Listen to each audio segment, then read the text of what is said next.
I'm Will Waldrop, and joined by Dr. Michelle Lee here, Hi. kicking off this event.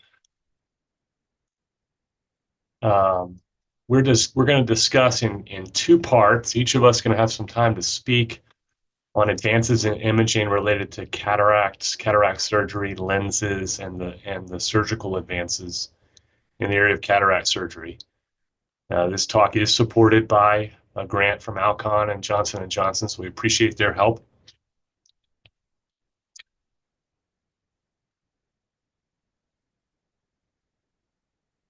In terms of accreditation, each of y'all have the chance to get CME accredited through your individual organizations, noted here. And a reminder, you have to complete an evaluation in order to get CME, continuing education, and you do have 6 months to complete that from today. A couple of notes on a disclosure of conflict of interest that we're required to state and apply here to this talk, disclosure about unlabeled use, and an additional disclaimer. All right, to the fun stuff. So we're talking about two key things. First learning objective is to summarize types of cataracts, preoperative and intraoperative imaging of cataracts, and then talk in greater detail about innovations in cataract surgery that have led to great outcomes and great safety in that procedure broadly. An outline of the agenda. Again, we have two key parts with a pre-test and a post-test with polling at the beginning and end of each one, and then a question and answer session at the end. So hopefully you'll have some good questions for us. Let's start with our first pre-test. So the case I have here is a 78-year-old patient, history of Lewy body dementia, is presenting for evaluation of blurred vision and recurrent falls at home. Best spectacle corrected vision is 2200 in the right eye distance and 2020 in his left eye. There's a dense grade 4 brunescent cataract in the right eye and a grade 2 less dense cataract in the left. The question of what imaging modality offers the most prognostic information regarding techniques that may be needed during cataract surgery on the right eye. We have four choices. First is magnetic resonance imaging. Second, manual keratometry. Third, swept source OCT. Or last, Scheimpflug tomography. So we'll give you a chance to make an initial educated guess on this.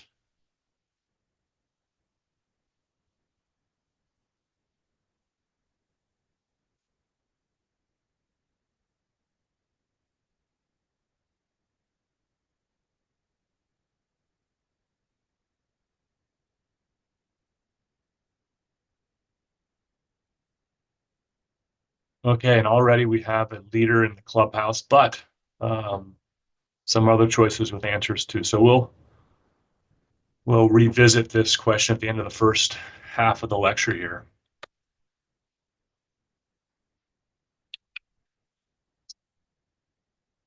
Okay, I have no relevant financial relationships to disclose for this talk. I wanted to start just a note that many of y'all, of course, are aware of, is that cataract surgery has become an increasingly refractive surgery, and that opportunity to impact patients' vision via cataract surgery, make it more precise, is getting better all the time. So that's one of the key points to make today, and of course, it is a key thing to discuss in the ways that we make that better, particularly with imaging. One of the most important parts of the eye for refractive and cataract surgery, of course, is the cornea, but it extends to other parts of the eye, and part of the surgeon's armamentarium for improving vision is, of course, the lens in the eye, which can become a cataract, and you can also impact patients' vision after cataract surgery by taking action on different parts of the eye. And that's a key part of the preoperative evaluation, and a key part of how imaging plays a role in evaluating a patient for cataract surgery is thinking about what you may also have to do to improve patients' vision before and after cataract surgery. A couple of points about lens anatomy, because we are going to discuss types of cataracts here.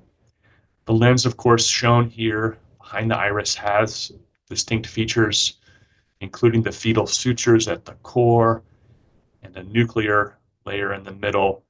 It takes on layers like an onion as a patient ages, and all layers of the cataract can cloud, sometimes in characteristic way. Typical age-related cataracts are yellowing or browning of the central core that progresses slowly with time, but also opacification or even whitening of the cortical layers too. In terms of congenital cataracts, there are many types, but two of the more common congenital cataracts are opacifications along the sutures at the core of the lens or along the posterior pole of the lens as well. There are also secondary cataracts that can form. And another key category of cataracts are traumatic cataracts. I'm going to make a few points about each of those here. Secondary cataracts can form for a variety of reasons. Dr. Lee is going to mention some of the conditions that can lead to so-called secondary cataracts.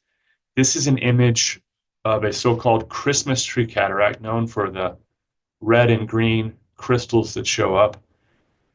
And there is a condition called myotonic dystrophy, which can be present early in life or later. There are a couple of distinct types of myotonic dystrophy that can actually secondarily lead to this type of cataract.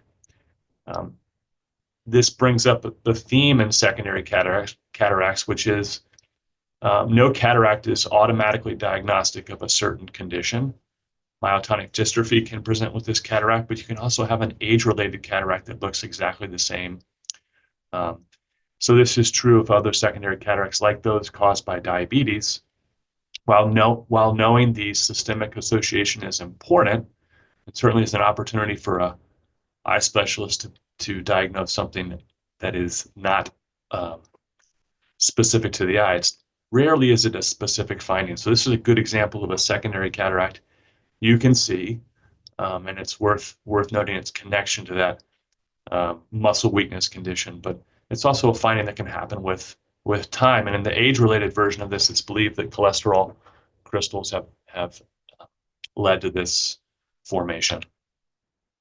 Here's a good image of that cataract with retroillumination. So another key point is, imaging of cataracts in particular, shown here with the slit lamp and retroillumination, it is the most important way of diagnosing the cataract.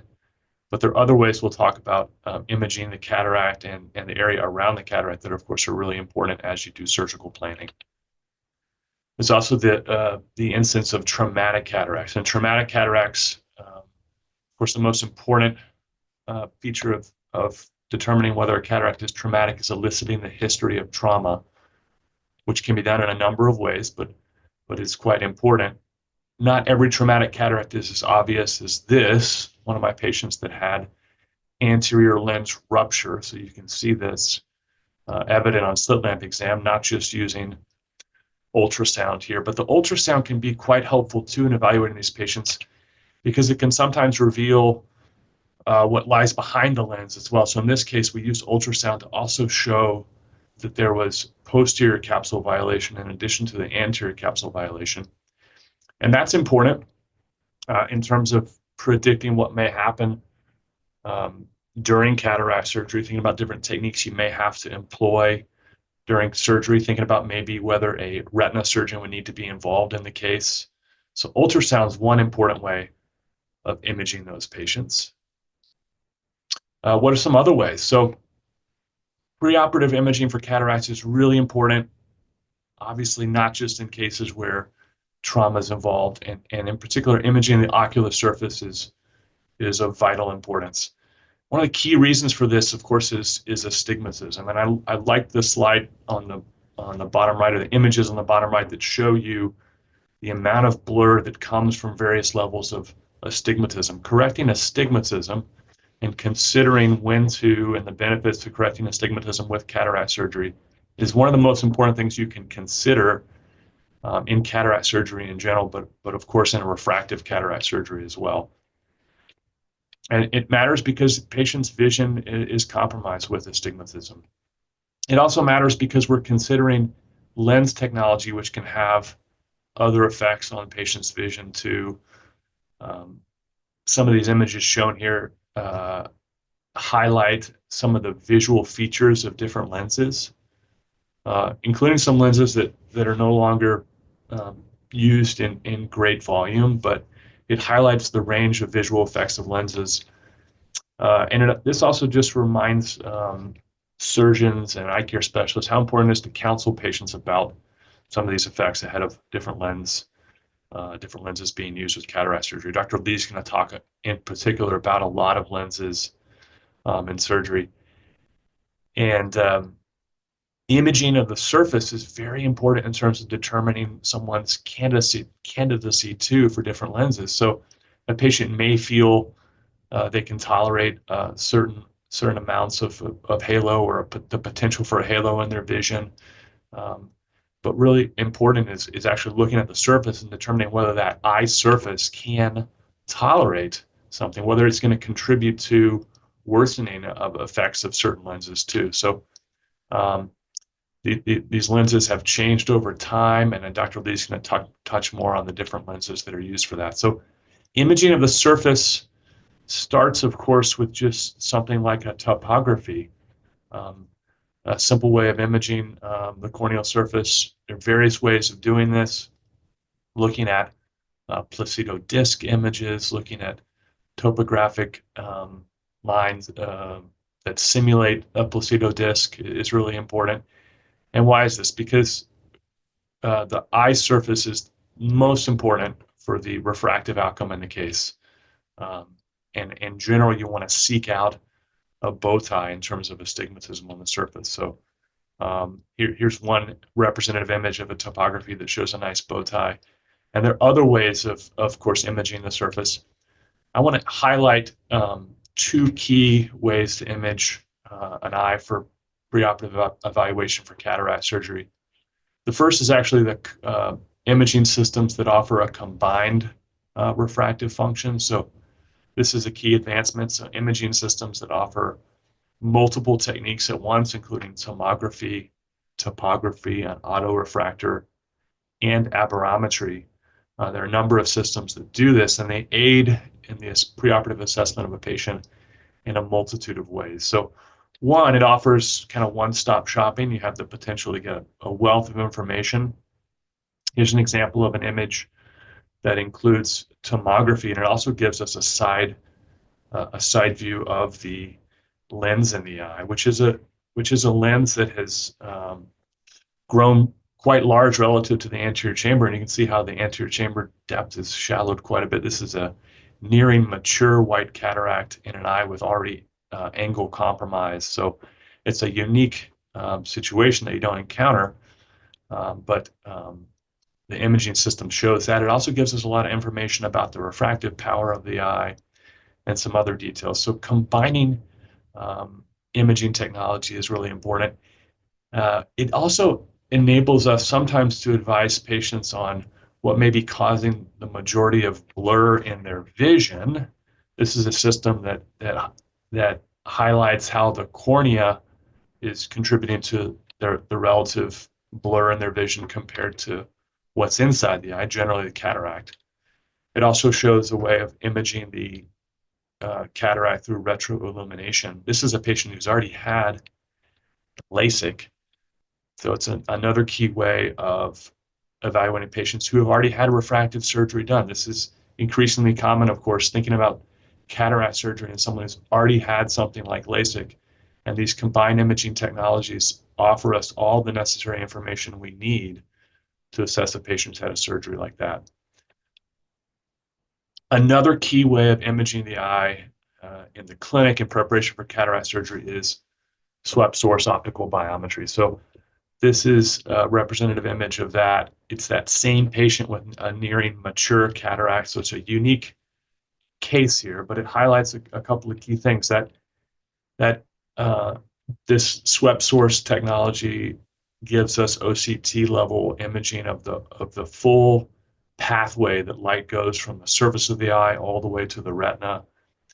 It offers the opportunity to image the eye even with dense cataracts, so it often prevents us from having to do something like ultrasound to measure the axial length in the eye, and that's important because this measurement system is often more accurate as long as it can get through, and increasingly these systems can image even the densest of cataracts.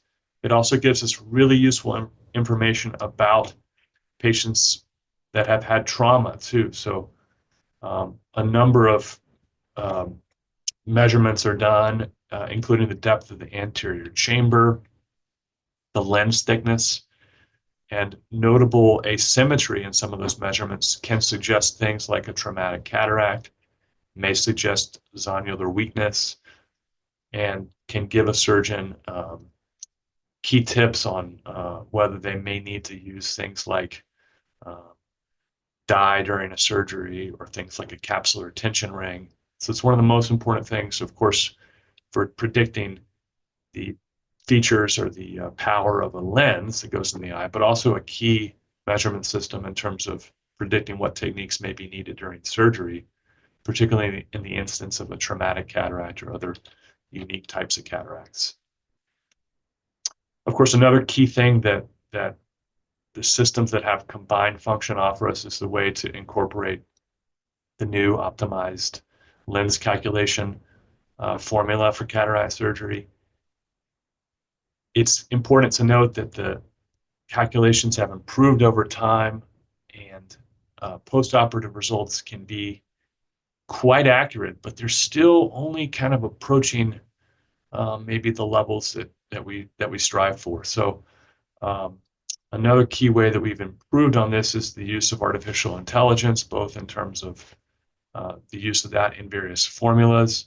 And then a key way too is with intraoperative artificial intelligence, for that, which I'm going to touch on, which is a way to help measure astigmatism during the surgery, help align a lens, and help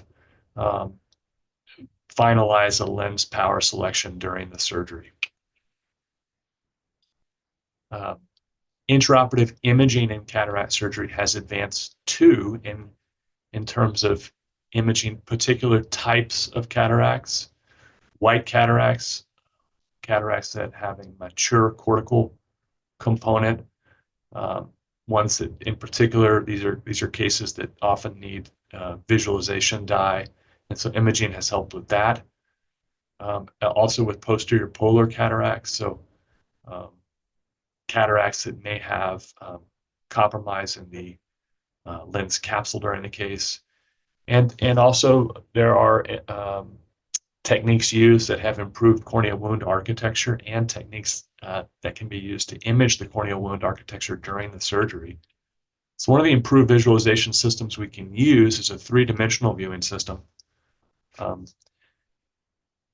And that has a number of key functionalities. One is there's great clarity in this. The imaging offers a number of ways to highlight different features of the cataract too. Shown here is an overlay that highlights the blue dye that can be used, and that can really aid in the careful removal of the anterior capsule during cataract surgery. So that's a key technique that can be used. It also offers a key way to involve other people in the room, and offers a unique kind of learning experience for those who are doing teaching. There's also some ergonomics at play here, and one of the nice features of this is the surgeon's ability to sit in a more relaxed position and without their eyes looking through the oculars of the scope. There's also exploration into the use of virtual reality in cataract surgery too. So a lot of recent advances in terms of this technology too, and it promises to be an area of further expansion. Going back to that original idea of astigmatism correction and its importance, of course, one of the ways we've enhanced the accuracy of astigmatism correction is moving from what is somewhat old-fashioned topical marking on the eye, physical marks on the eye, to doing things like iris registration or enhanced registration, to even now systems that include the laser capability of marking the capsule of the eye to assist in orientation of lenses like astigmatism correcting toric lenses. And that's important because it improves accuracy. The ability to do that without having to touch the eye with a reliable iris registration system aids in the precision of the surgery.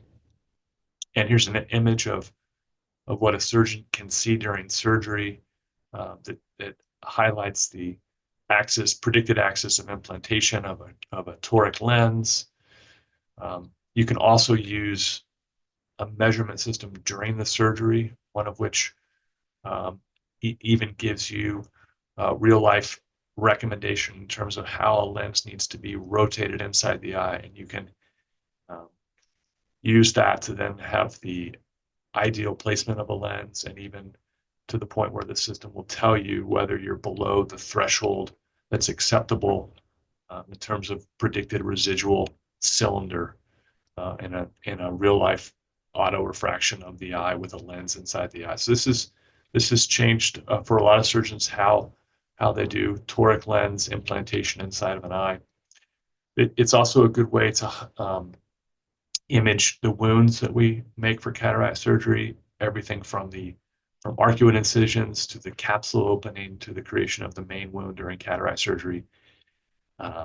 Dr. Lee's going to talk more about how laser is used in surgery and the techniques for using laser, but that's an important part of cataract surgery now. Another key thing that can be used is intraoperative OCT. So that can be used not just for cataract surgery, but also retina surgery. And surgeries now can be combined with surgeries like cornea transplants and also glaucoma surgery. So cornea transplants, one of my areas of expertise, have advanced quite a bit in terms of partial thickness cornea transplants. And now they can be incorporated into cataract surgery seamlessly and with amazing precision and ease relative to what cornea transplants were even 20 years ago. So that's a key way that cataract surgery has advanced as well. Couple of the key takeaways, which of course will overlap with what Dr. Lee is going to highlight as well. A note here that cataract surgery has really improved in terms of outcomes, in terms of patients' vision. A key part of that is imaging we can do before surgery, as well as imaging we can do to help predict what techniques we may need to use during surgery. It's also advanced in terms of intraoperative use of different technologies, including laser, including artificial intelligence, particularly in the placement of toric lenses. It's also allowed for more efficient combination with other surgeries. So patients' vision can be rehabilitated oftentimes in one surgery rather than multiple. And when appropriate, that leads to often better outcomes for patients. I do want to acknowledge a couple of research funding that I have. And I want to go back to our case vignette. So let's revisit that initial question, and let's see if our answer changes or whether there's a higher percentage of people choosing a certain answer. So a reminder, here's our patient with Lewy body dementia and a cataract, much worse in one eye. And our question here is, what imaging modality offers the most prognostic information regarding techniques that may be used during this cataract surgery? So another chance to pause here and answer this question.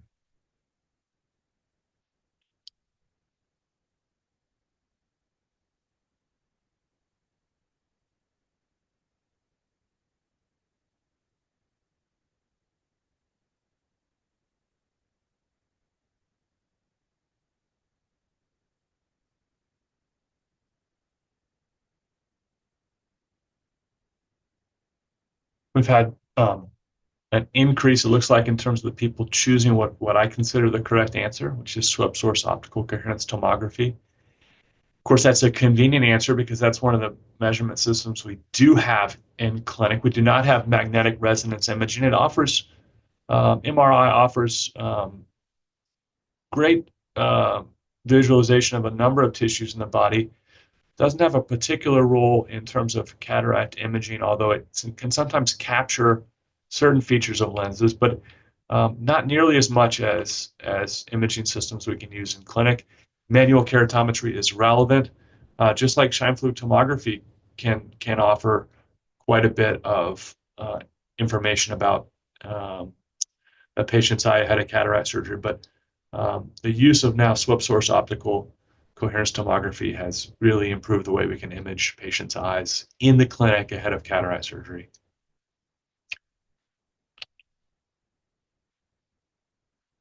So I'm going to stop sharing and let Dr. Lee take over from here.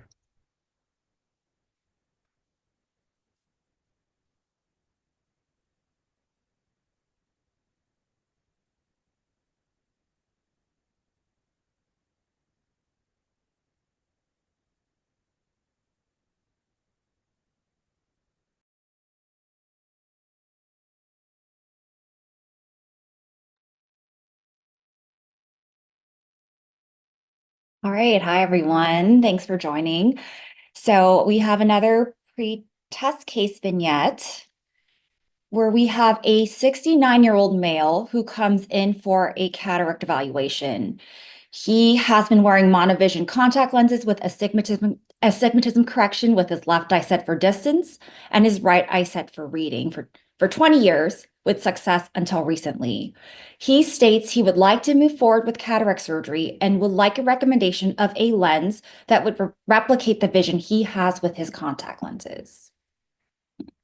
So, do you recommend a standard lenses with both eyes set for distance vision, standard lenses with the left eye for distance vision and the right eye for near vision, toric lenses with both eyes set to distance, toric lenses with the left eye for distance, the right eye for near, or toric lenses with both eyes set to near vision?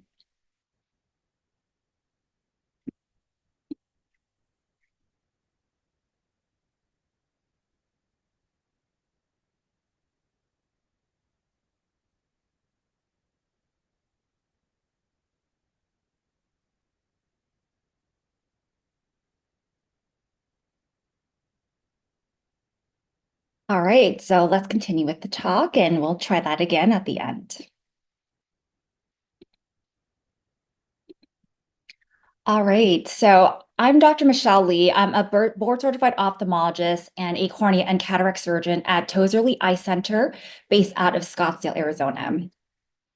So cataract surgery is the most commonly performed surgery in the world, and our techniques and our devices have really come a long way. There is still a pretty low rate of complication and generally acceptable refractive outcomes, but I think we can do better.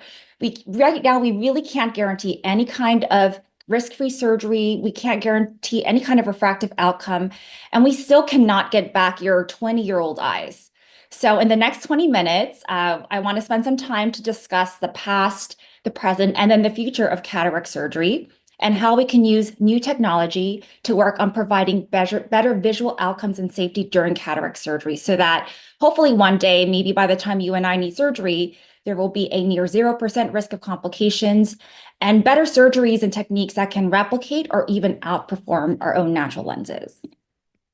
So I do need to disclose that I am a consultant for RX Sight, and I will be mentioning a couple of their products during this talk. So I think we all know by now that a cataract is a cloudy lens inside the eye. And if we all live long enough, we will all develop a significant cataract. There are many causes of cataract, such as age, genetics, UV exposure, smoking, steroid use. Surprisingly, things like nasal sprays and creams can definitely accelerate cataracts. Also trauma and certain medications. And when a patient comes in complaining of visually significant symptoms, such as glare and halos around lights at night or blurry vision, it's time to start talking about cataract surgery. In the US, a cataract is considered medically necessary to remove if the best corrected vision is 20/40 or worse, or if a patient is struggling with activities of daily living due to their quality of vision and glare from cataracts. And really, the only way we have to get rid of cataracts is by surgery to remove that cloudy lens and to place a brand new lens inside the eye. So thousands of years ago, if you had a cataract, there really wasn't much you can do about it. And when they became very mature, you may be offered a technique called couching, where they put a sharp needle to pierce the eye until the cataract can be manually dislodged to the back of the eye. So as you might expect, this technique did not result in good vision. There are many complications such as infections, glaucoma, and bleeding into the eye. And surprisingly, there are some developing countries, especially in West Africa, where this procedure is still performed just due to a lack of access and a lack of education regarding modern day surgical techniques. So in 1753, Dr. Sharp introduced the concept of intracapsular cataract extraction. So during this procedure, a large incision is made at the limbus, which is the junction between the cornea and the sclera. The zonules, which are the strings that hold the patient's natural lens, is then either cut or frozen, and the entire lens complex is removed through this big incision. So while this was more successful than couching, this procedure resulted in a high rate of retinal detachments and infections.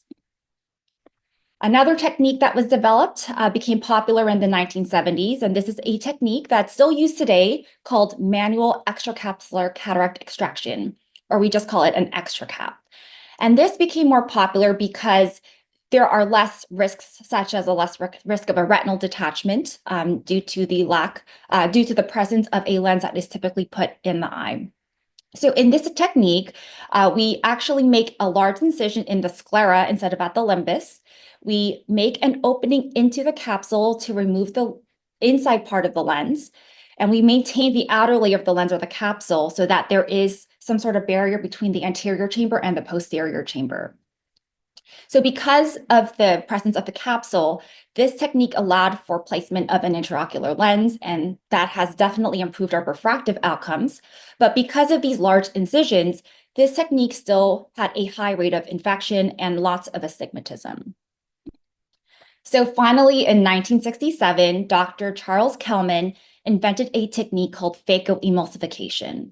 So this technique utilizes an ultrasound handpiece that can break up the cataract and then aspirate the pieces from the eye. So this technique was actually very controversial due to an initially higher rate of complication and the higher cost associated with this technique. And this procedure really started to increase in popularity in the 90s as techniques improved and complications decreased. So when performing this technique, we use a handpiece that fits through our 2 to 3 millimeter incision. This handpiece can then fill the eye with saline, and we can kind of monitor the pressure inside the eye to fill the eye accordingly. So with the use of a foot pedal where we can control the speed of the ultrasound that the handpiece emits, we can basically remove the lens using an ultrasound. And there are various techniques for phacoemulsification, the most basic of which is called divide and conquer. So the little video here of kind of what it looks like when we go into surgery. So we're using this handpiece, we're kind of making some grooves into the lens using this ultrasound, and then aspirating these pieces.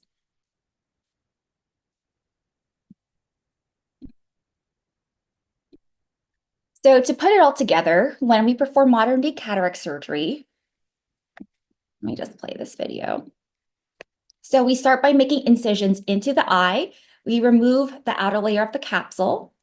We go in with the phacoemulsification tip, remove the cataract, and then inject a lens into the eye.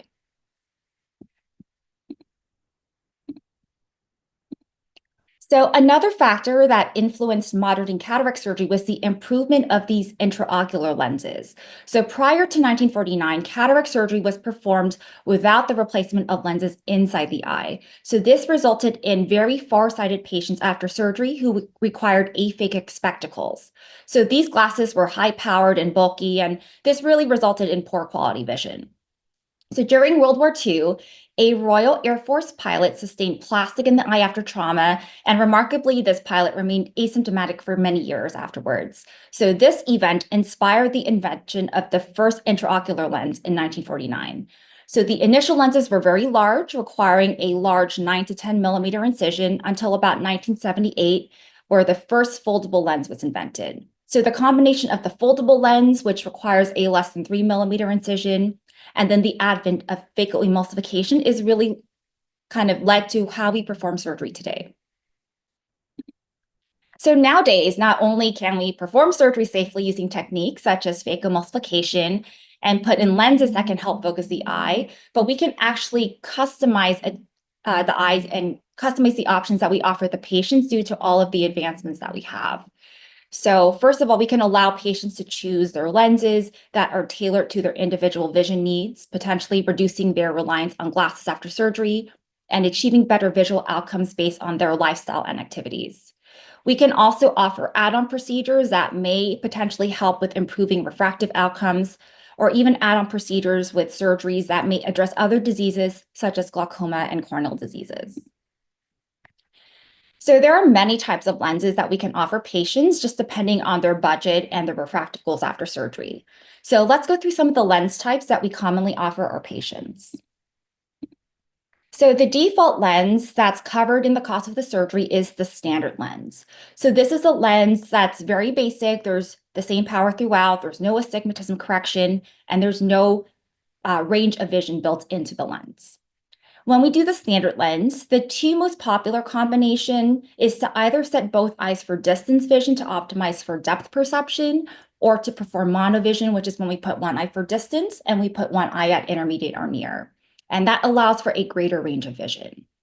The downside of monovision is that the patient will lose some depth perception, which may cause trouble with balance. And I usually tell patients when I offer monovision that there is a 50% chance they're going to have a hard time adapting to this. So the patients who I try to do more monovision on are the ones who have done this successfully, either with contact lenses or refractive surgery, and would benefit from kind of replicating what they've already done. For patients with meaningful astigmatism, we can offer them a lens called a toric lens.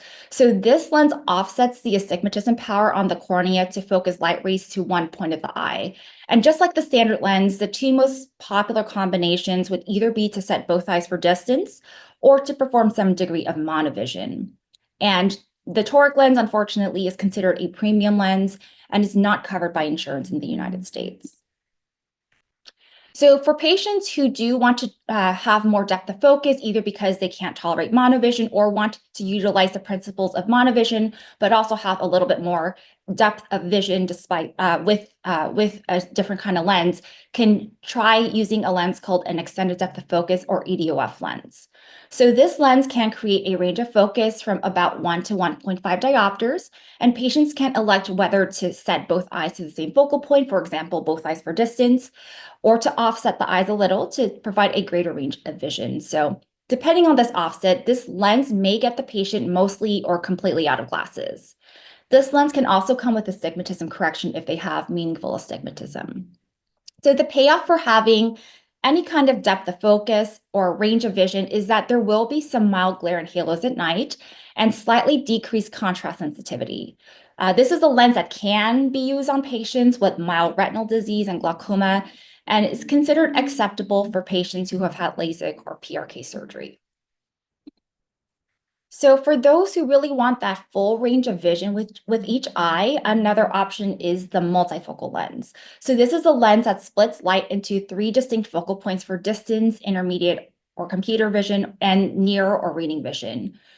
This lens also comes in toric power, so it can correct astigmatism. But the trade-off is that even compared to the EDOF lens, you're going to get more glare at nighttime, decreased color contrast, and this really has to be in an eye without pathology. So anyone who's had a history of refractive surgery or corneal surgery, eye pathology such as macular degeneration, significant glaucoma, or even an ERM or drusen, typically wouldn't do well with a lens like a multifocal lens. And then just like the EDOF and the toric lenses, the multifocal lens is not covered by insurance. So that gets us to our latest and greatest lens. So this is actually my favorite premium lens that I offer my patients. And the light adjustable lens is a lens that we put in the eye during surgery, just like a regular lens. And initially, we don't correct for astigmatism. It kind of acts like a standard lens. We put it in. I typically like to set both eyes for distance.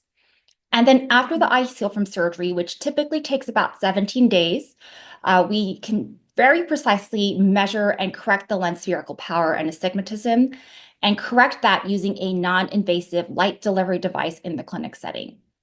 So the way this lens works is that it is made out of photosensitive silicon particles, and we can precisely and predictably kind of predict how this lens is going to change shape with a UV light treatment. So what we do is about 17 days after surgery, we do our first treatment. We do a refraction in clinic. We kind of see where the patient is.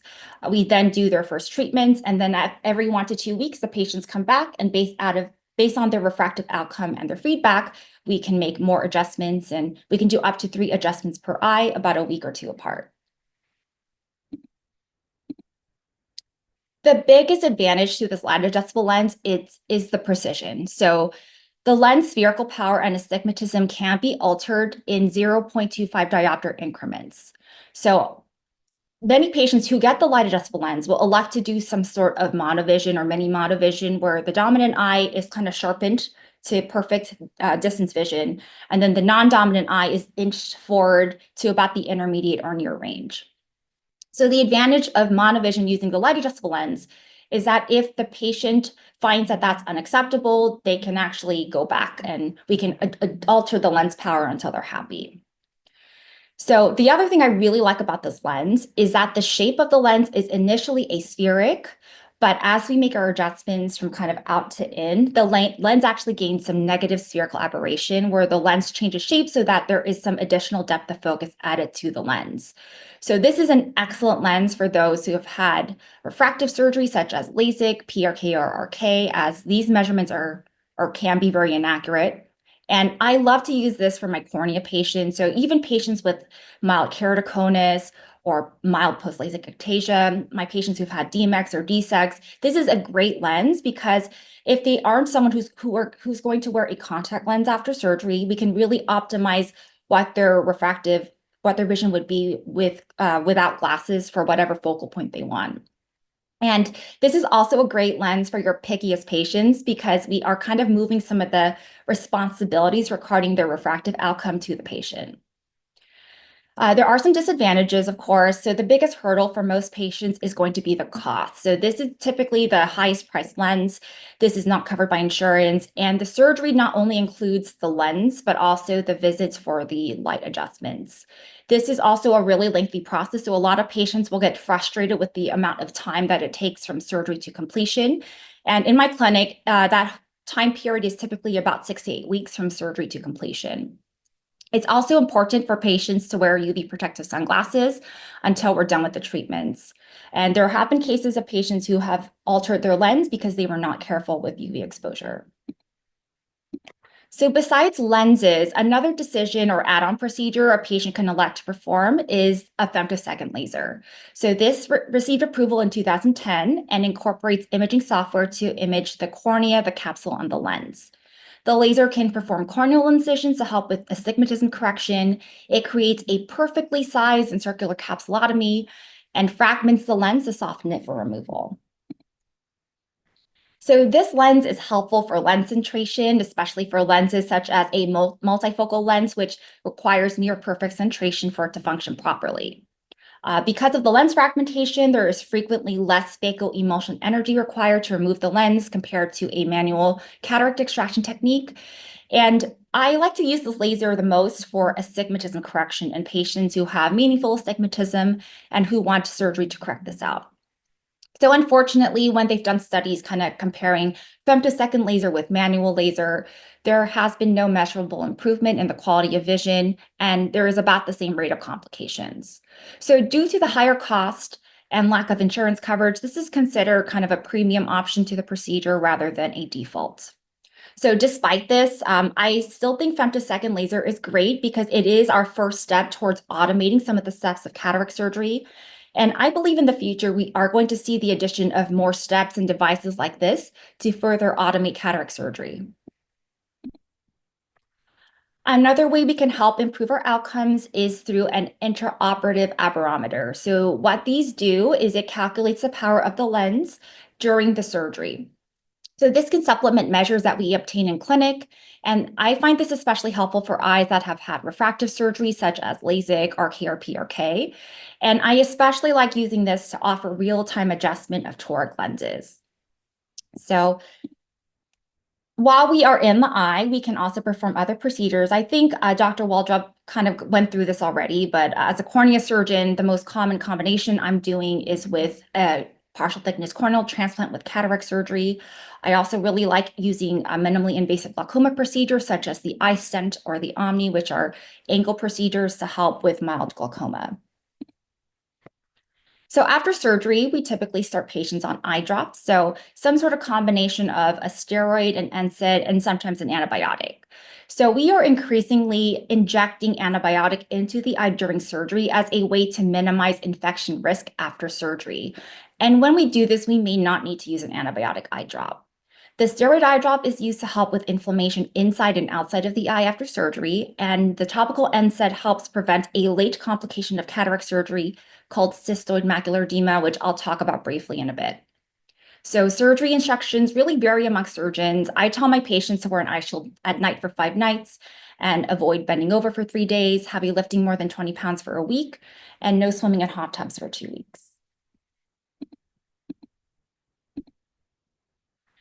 So there are definitely risks and side effects to surgery. So in general, the risks of a complication during surgery is about 1%. There is about a 1 in 2,000 chance of infection developing inside the eye or endophthalmitis. So I usually tell patients that for the first week, they should come in if they have any sudden eye pain or sudden loss of vision. And I tell them too, a lot of my patients in Scottsdale are snowbirds. So I tell them they have to stay in town for at least a week so that they can run in if there's a problem. I think more commonly than risks, there are lots of side effects. And the most common one that I see is dry eye, so worse dry eye. Also very common to get a kind of a scar tissue or membrane behind the new lens in about 30 to 50% of patients, which can be removed with the laser. New floaters are kind of a temporary visual symptom. And then very common to get dysphotopsias, which are lights and shadows on the sides of the vision, which I also advise patients ahead of time. And I also advise them that it's usually temporary. Some other things that kind of patients worry about after surgery. So pretty common to have some degree of subconjunctival hemorrhage, either from the femtosecond laser or just from us kind of touching the eye. And I just reassure patients if I see that it happened, that it's going to resolve within 1 to 2 weeks. They can use some tears if that would help, and that it's a purely cosmetic side effect. More commonly, we can get a lot of dry eye after surgery, and many reasons why. I think the most common ones that I see are that we do give the patient a lot of eye drops both during and after surgery, many of which have preservatives.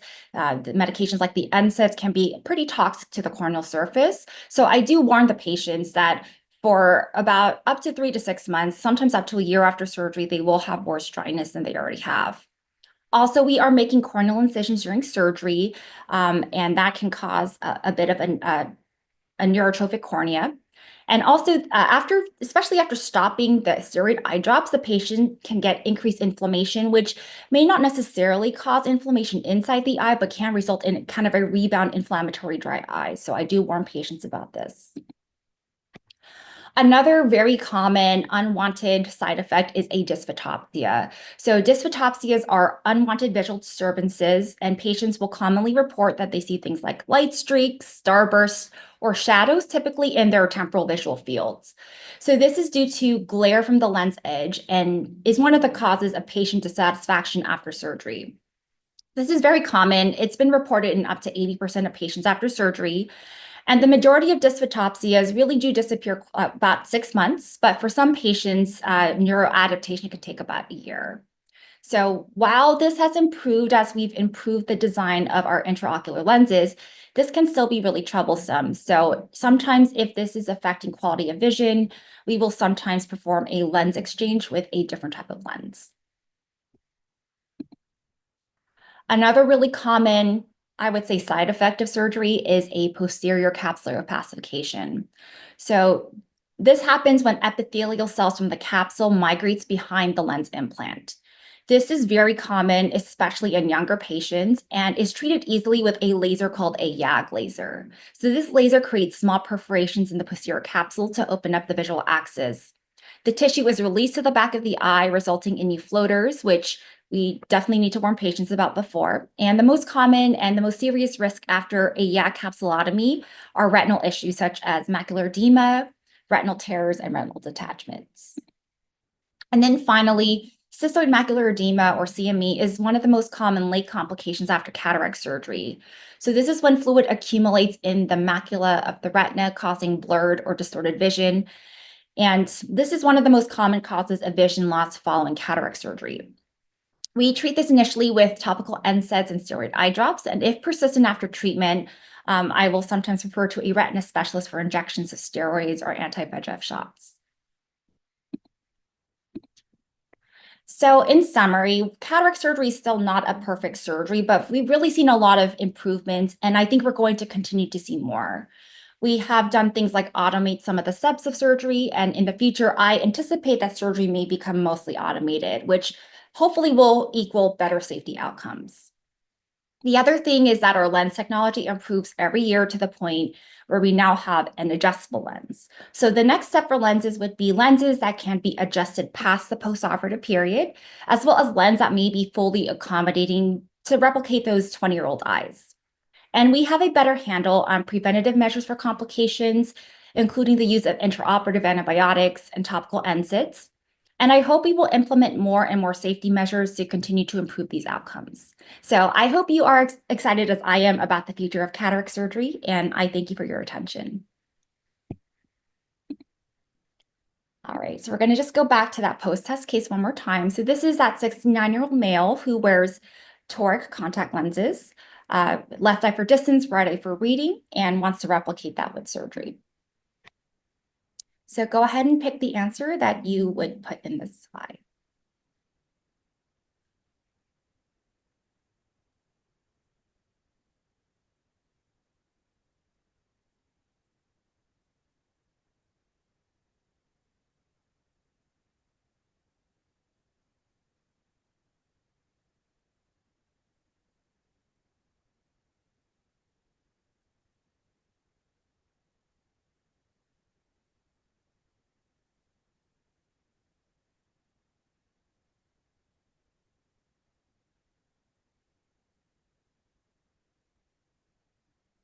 All right, great. I think more people got the right answer, which is D, toric astigmatism lenses, left eye for distance, and right eye for near.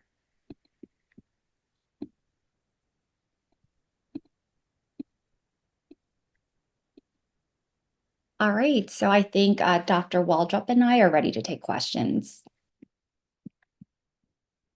It does look like one of the questions was a personal example about a patient who had a retina issue, and then the question is kind of what do you do for that patient? They've had a vitrectomy, they've had some compromise to the central vision. What kind of lenses are you considering? So this is a good question. And you definitely touched on it, Dr. Lee, too. So definitely want to hear from you. But I think one of the things you do ahead of cataract surgery, and I didn't highlight that today, but definitely a key thing is assessing someone's visual potential. And you can do that lots of different ways. Imaging's a part of that, but good old-fashioned tests like superior pinhole tests or tests of potential acuity are really important. Obviously, assessing the retina is important. What are the things you're looking at, Dr. Lee, if you're considering certain lenses in a patient that may have, other things going on in the eye? Sure. I think as much you just get as much information as you can. And I think the key to success, like cataract surgery is all about expectation management. So if you kind of set the patient up ahead of time with their lens selection and then also with kind of their expected vision, I think it's always better to under promise and over deliver. So I think just setting those expectations, showing the patients kind of the imaging you have, telling them that this is all we have. We might be able to get your vision better, we may not, but we're going to do our best. Just setting those expectations ahead of time is going to kind of guarantee your success of having a happy patient. There are also some specific questions here, showing people's excitement about the light adjustable lens, which is good because I think you and I share that very same excitement. So they're asking about how important it is for the UV protective clear lenses overnight in particular, which is a good question, and just brings up those protective lenses in general. I know that the company gives 3 pairs of lenses to wear, clear and ones with bifocal and ones that are shaded, and all are equally protective. That's a key point. Do you give any patients particular advice about lenses? Do you make them wear them in the shower or when they're sleeping?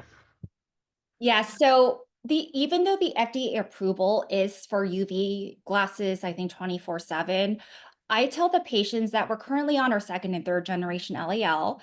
That FDA approval was actually for the first generation lens, which did not have what we call the active shield.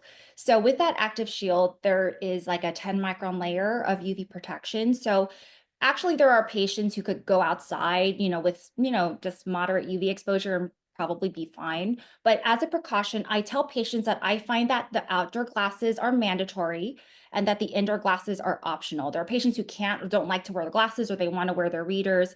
I tell them that's fine, whether in the shower, at night, probably excess to wear the glasses, although they can wear it if they want to.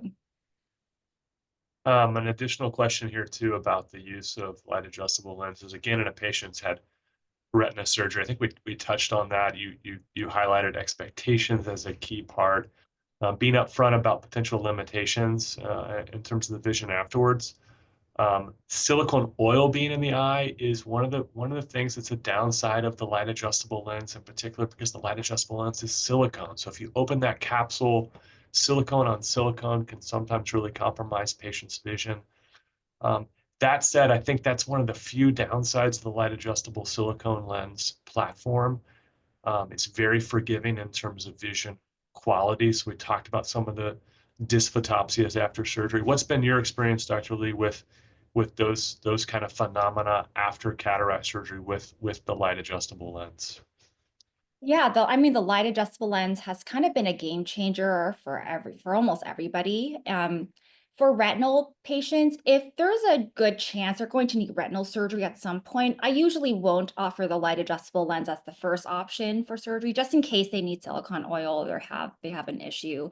But I've spoken to a lot of my retina colleagues about how they felt about us offering the adjustable lenses for patients with retinal diseases, and I think for them, they all said that the lens is fine and they have no issues when they're doing vitrectomies or doing anything down the road.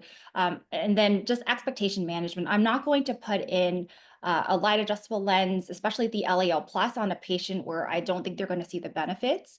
But I think if there's a patient who is motivated, who doesn't want to wear glasses, is aware that because of maybe their dry macula or their early ERM, that they may not have 100% vision and they still want to move forward with it, I think as long as we set those expectations, it's still a good lens for that patient. There's a specific question too about risk of retinal detachment with certain lenses. That's an important point.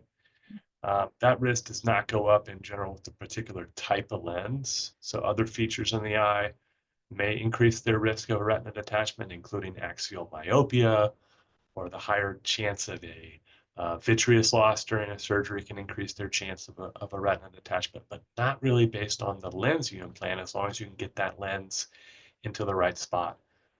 Which is another feature of the light adjustable lens. As a 3-piece lens, it can be placed sometimes in positions that a single piece lens cannot be used. So that's another feature of 3-piece lenses like the light adjustable lens.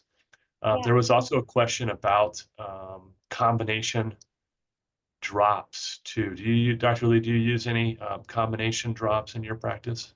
I do. So I will almost always inject an antibiotic into the intracamerally into the eye after surgery. And we work with a company that makes combination steroid NSAID, just because for our patients, at least in Arizona, it's a lot cheaper and easier. The only issue I've been having with the combination drops is that the instructions that the company gives us are to use it 3 times a day until the bottle is empty. And I do see that there is more rebound inflammation by doing so. So I actually kind of, on the down low, kind of tell my patients to taper off that drop. A very Yeah, we can. specific question here about what percentage of patients with multifocal lenses have symptomatic decentration. No, certainly don't have that a particular percentage to quote, but particularly with the techniques we can use for cataract surgery, risk of decentration is pretty low. But that is a feature of multifocal lenses, the ability to center the lens really accurately on the visual axis, or people debate, where to exactly center at visual axis versus pupil. But as long as it's well centered, that happens infrequently. So there are some techniques that you can use to lower the chance of decentration. One of the ones that I use is always evacuating viscoelastic from behind the lens.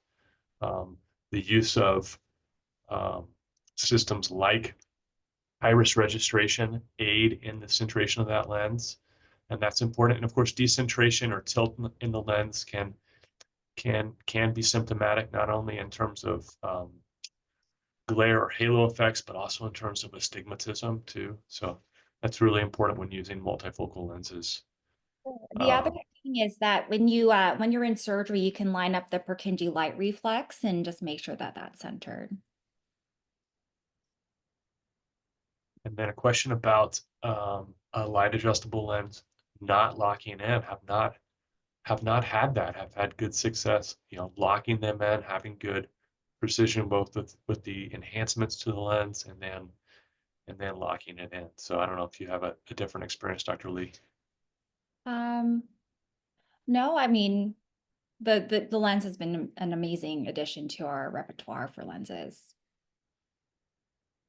Iris prolapse after cataract surgery can happen. Of course, it's really important to be kind to the iris during surgery. Definitely do not want to mess with that feature, but it's a real risk, particularly in patients that have a history of floppy irises. This can be worsened in patients that have taken medicine like tamsulosin for prostate disease. Other risk factors for floppy iris include diabetes. So iris can come out of the eye. That's one of the key reasons we thought maybe laser surgery would make things safer.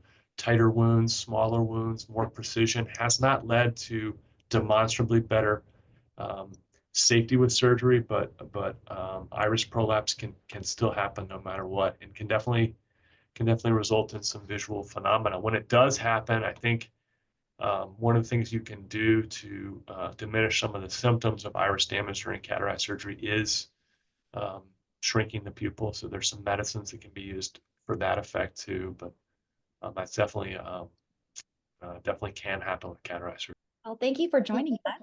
Thanks so much, guys. Y'all have a good rest of your day.